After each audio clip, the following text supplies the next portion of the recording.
Hello po, isang magandang araw po sa ating lahat and kumusta po kayo? Ako po si Ate Mel and sa lahat po ng mga nandito po ngayon. Anyway, lahat po ng Gemini. Sorry po sa mga tao po na may sakit or may nararamdaman po na Gemini. So, ito po para po sa inyo and yung mga tao po na isinilang mula May 21 hanggang June 21 para po sa inyo ang card po na to. Well, anyway, ang mechanics po natin lagi is like, maupo po kayo dito sa akin, sundan po ninyo ang dasal, and isipin po natin na nandito po kayo. So, parang inalis po natin ang gap between space and time. So, ang reading na to is eternal. Pwede po ninyo itong paulit-ulit po ninyong pakinggan. And isa puso po ang dasal. And make the presence of God be with you. And sundan lang po ninyo kung ano po ang gagawin po natin. Okay po? Let us begin.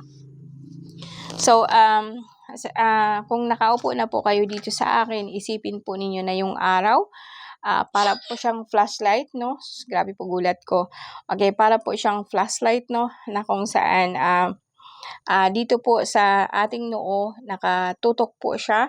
Pwede po yung baguhin ang kulay, which is pwede po i-turn po natin as a violet, no? Kahit po ang tunay na kulay ng araw is orange or yellow, isipin po natin na talaga po itong violet po na kung saan nakatutok po dito sa ating noo para po magbubukas po ang ating third eye or intuition and patakbo po siya dito papunta po sa ating crown chakra. Ito yung crown chakra natin is pinakamahalaga sa lahat na makapag-receive po tayo ng kahit ng blessing po or mensahe po mula po sa ating Ama and pababa po siya sa ating katawan hanggang sa ating paa. So, ito'y matatawag po natin na consciously or sabihin po natin na conscious receiving of the message of God or sabihin po natin na parang consciously mo tatanggapin po or consciously mo bubuksan po ang iyong crown chakra, no? So, yes, and then isipin po natin or sabayan po natin ng paghinga, which is actually air, na kung saan papasok po siya dito hanggang dito po sa ating noo and papunta po sa ating brain sa pamamagitan po ng pag-hold po ng ating hininga. And i-hold po siya as long as possible and then i-release po natin sa ating bibig, no? So, gamitin po natin itong ating tinatawag po natin na sa tiyan po natin, sa ating abdominal na kung saan naka ano po itong mga hindi po maganda po sa ating katawan.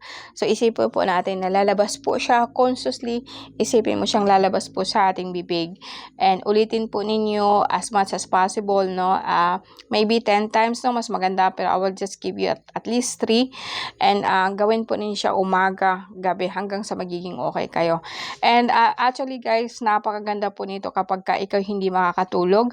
And maganda din po ito sa paraan po ng paglinis po ng ating isipan, lalo na po kapag ikaw confused and hindi mo alam kung anong gagawin mo.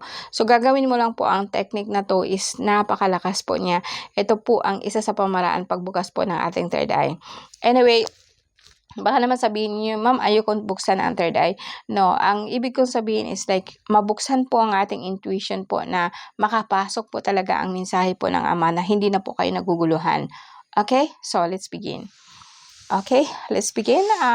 Paulit-ulit po, no? Okay? Isipin po natin ang araw. We turn it into violet rays na malakas po na nakatutok po sa ating dito sa ating third eye, sa gitna po ng ating noo. Sabayan po siya ng hingang malalim. And hold.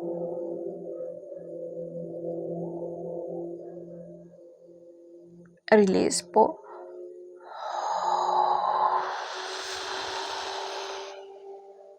Okay. Ulitin po natin. Meron pong tinatawag na rays po ng sun dito po, no, sa ating noo. Sabayan po siya ng hininga. Release. Ulitin po natin. Rays of the sun sa ating noo. Hingang malalim. Then release. Okay? So, lahat po ng Gemini, makinig po kayo sa dasal. Mahal na Ama, basbasan mo po ang lahat po ng katagang bibigkasin po natin at mga pangalan po ito na kung saan makakatulong po sa amin para magkaroon po ng kaiga-igaya po ang aming pakiramdam. Sabi mo, kami po tulungan at nangako ka po na kami hindi pababayaan. Amen. Okay, Kristak ortak aminatak hokmitak aminatak hiptak do ay milomiat hokbe Veronica o baramdakak na Jesus Domini Eterno, Jesus Domini Ti, Jesus Exum Diem, Jesus Ayman Medja, Salvador del Mundo, akdo, akdom, Jesu Cristo, Yeshua, salvame, liberame. Okay po, tama na? Okay, tingnan natin, joke lang po, no? Tingnan po natin. Gulat talaga ako kanina, no? Tingnan po natin yung kung ano po nangyari sa inyo kanina, no? Kung ano po nangyari sa inyo, no? So, Gemini, May 21 hanggang June 21, tingnan po natin ito. Search for exchange, 3 weeks, 3 months. Gemini.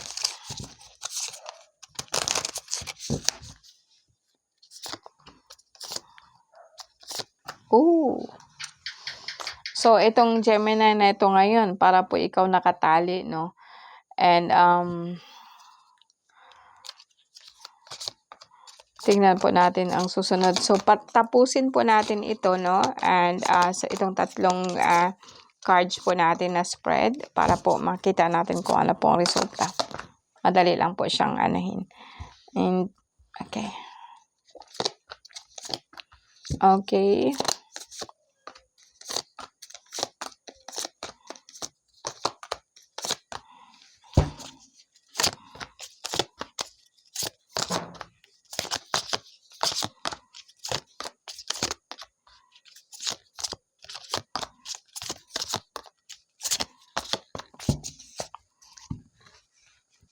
Okay po guys, no,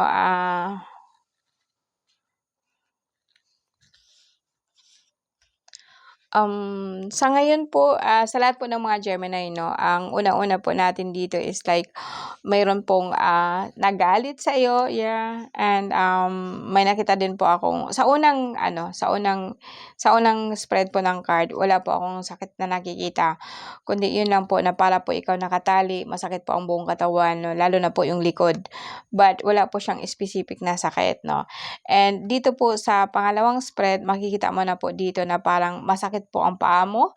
May nakita din po akong mga rashes, mga kate-kate.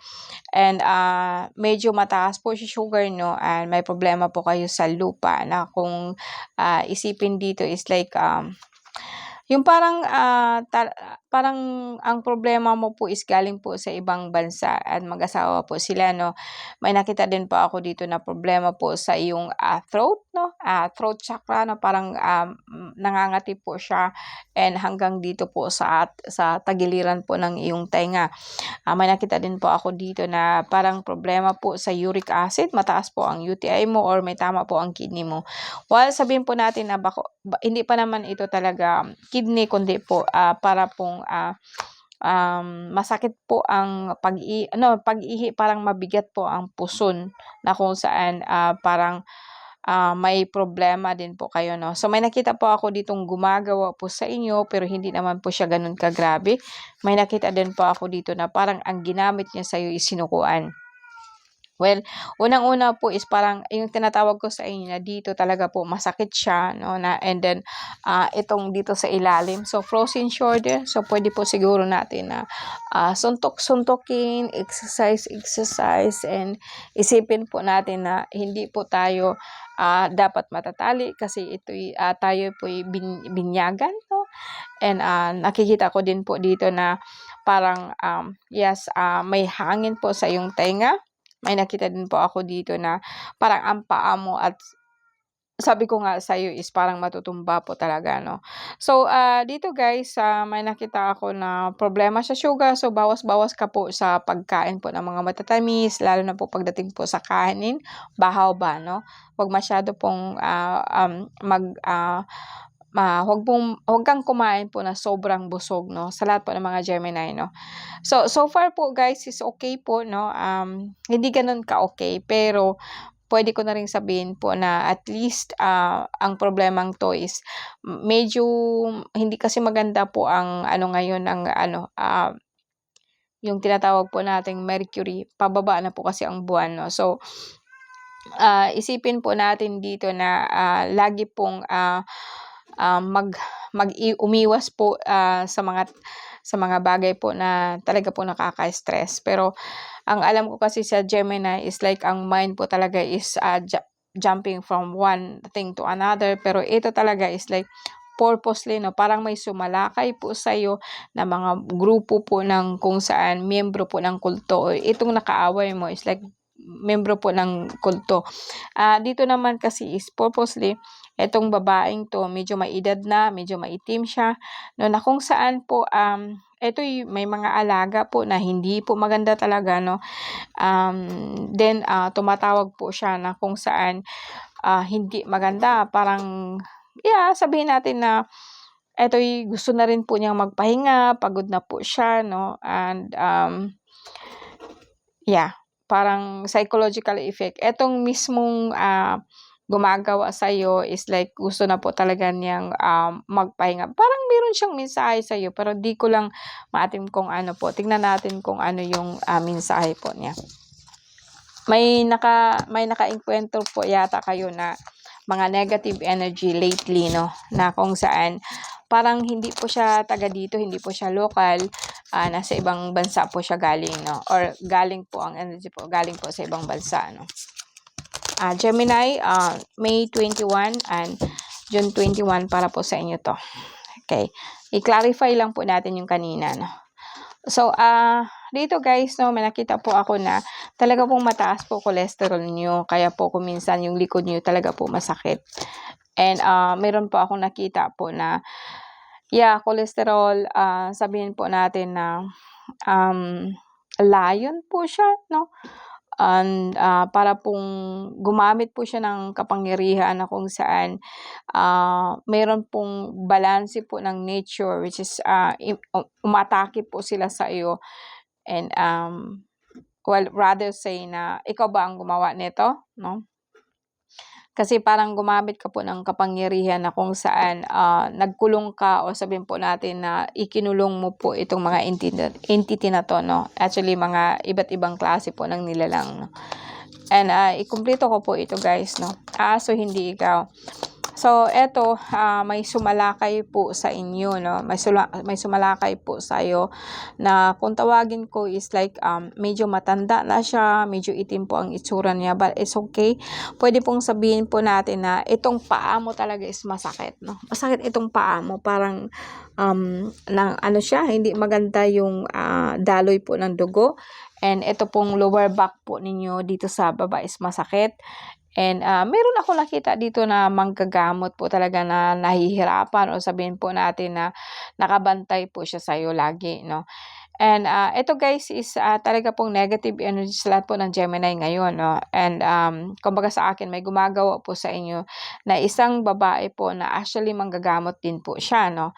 And, meron din po akong nakita dito na connected po din siya sa manggagamot or something like that, and para pong may nangyari po talaga na salakay, or mayroon pong nangyari sa spiritual po na parang grabe po ang galit po nito, 'no. And, in fact lagi pong may nakabantay po sa iyo, 'no. Magaling po siya kasi may mga alaga po siya na kung saan ginagamit po niya 'to, 'no. Okay, madali lang. Okay, tignan natin clarification po, 'no. Sumasakit ang ulo niyo, nagpapalipad po siya talaga. Sobrang galit po nitong babaeng 'to sa inyo. Ano bang ginawa ninyo, Gemini? Grabe po ang galit nito. And, sa ngayon parang ang galit po niya dito is like parang ano po, kasi po talagang, ano ba 'to, ikaw ang dahilan ng gutom nila. wala ka, no? Parang ang nangyari po dito is like, naubusan po sila ng resources dahil po sa'yo. Kaya po nila sinisisi ito sa'yo, no? And kung minsan po nahihilo ka kasi bumaba po ang pulang dugo nyo, may tama po kasi ikaw sa kidney, no? Kaya po ang sakit din po ng ulo mo minsan, pero more on talaga sa katawan. More on makikita ko talaga sa lower back. Alam niyo yung spinal column ninyo. So, eto guys, confirm po talaga ito, no? Sana po magbago. Kung hindi po, kuha po kayo sa akin ng bangkal, no? Etong ganito po, no? Maganda po siya sa pagtaas po ng sugar and then yung kidney po ninyo. Talaga pong linisin po ninyo guys yung kidney ninyo. And pagdating naman po sa panangga, pwede po kayong kumuha po nito, no? Ito po'y panaming, habak po sa Bisaya. And di ko pa naman kayo rekomenda pong kumuha po talaga ng oil. Pero sa oil siya is like, maganda po ito po, pang alis po sa mga kati-kati ng katawan and iinom ka po nito, no? But kung hindi talaga kaya, kahit ito na guys or kahit ito na lang, no? Kasi kailangan pong gamutin talaga po ang kidney niyo. And kung minsan po talaga, mahirap po siyang gawin to kasi ito kasi gawa ng tao. Kaya hindi maganda kung iinom po kayo ng kahit ano. So, mambog, pwede po siya. Hanap po kayo dyan kung meron po kayo neto. And kung hindi, bili po kayo nito. Ano lang po to, 100 lang po siya, no? And pwede, good na po siya for 3 days po siya, no? And pero kung mga nandyan, kung meron po kayo dyan, ito po yung pinakamaganda kasi lahat po ng sakit mo dala na. And sabayan lang po siya ng panangga para kahit pa paano hindi na po makapasok itong masamang entity po na nandito po sa inyo. Yun guys po, no? Sabayan po natin ng dasal sa ngayon, no? Okay, mind you, meron po akong ibang dasal po na ibibigay. And sabayan po ninyo ako na matunaw po ang lahat po ng mga tao.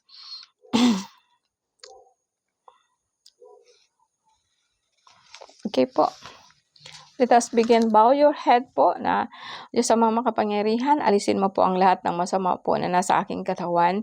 Lahat po ng mga dasal po na papunta po sa akin. Sumpa po mula sa hangin, sa tubig, sa apoy at sa lupa. No? Alisin mo po ito. Alasin mo ang lahat po ng ito. Okay. Kruxim, kruxmel.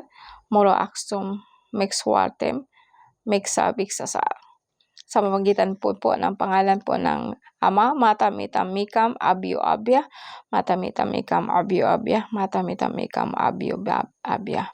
Yaha, Wiha, Yadhe, Bauhe, Matamitam Mikam, Makmamitam, Maimpumaim, Malomorok, Melam, Mumumum.